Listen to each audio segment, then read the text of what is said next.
Is he selfish? Or is he being selfish? Which one is it?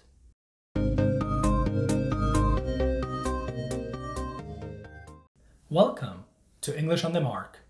My name is Marek Pena, and this lesson will cover the difference between be and being when talking about how someone is behaving. This is a grammar structure that has caused a lot of confusion among many students, so I hope that this lesson will make this grammar concept clearer and easier to understand. The first grammar structure that we will be looking at is the subject plus the verb be plus an adjective or a noun. For example, Adam is selfish.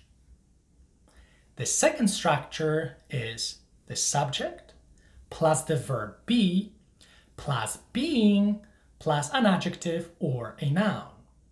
For instance, Adam is being selfish.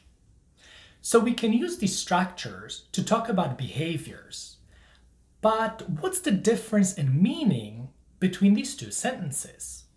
The answer is very simple.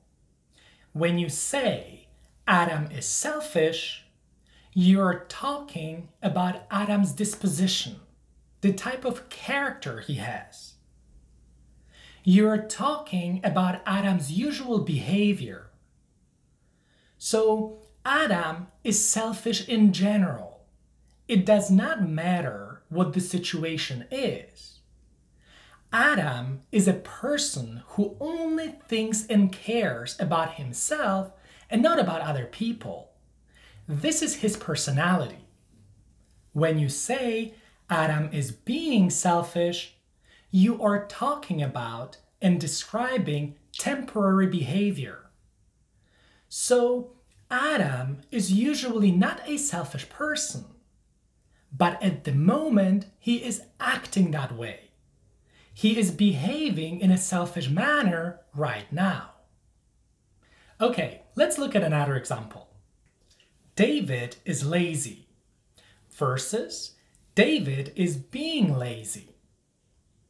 The first sentence tells you that David is a lazy person in general. He does not like working or doing any physical activity. He just wants to play his video games all day.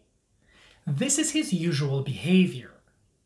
The second sentence, on the other hand, states that David doesn't want to do anything right now. Perhaps he was extremely busy at work, so when he came home from work, he didn't really want to do anything else. He just wanted to watch his TV shows. So when his wife asked him to take the trash out, he said no. He didn't feel like taking the trash out. He was being lazy at that moment. One more example that incorporates a noun. You are a safe driver versus you are being a safe driver. As with the previous examples, the first sentence, you are a safe driver, indicates that you always drive safely. It does not matter how busy the roads are or how good or bad the weather is. You are always aware of your surroundings. You pay attention to traffic signs, speed limits, as well as other drivers. The second sentence, you are being a safe driver, suggests that you are driving carefully right now. Perhaps it started to rain, so you reduced the speed at which you are driving.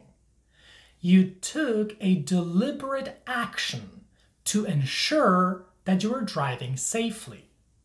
So right now, you are being a safe driver. But it goes without saying that we should all be safe drivers. So let me reiterate the main points of this lesson.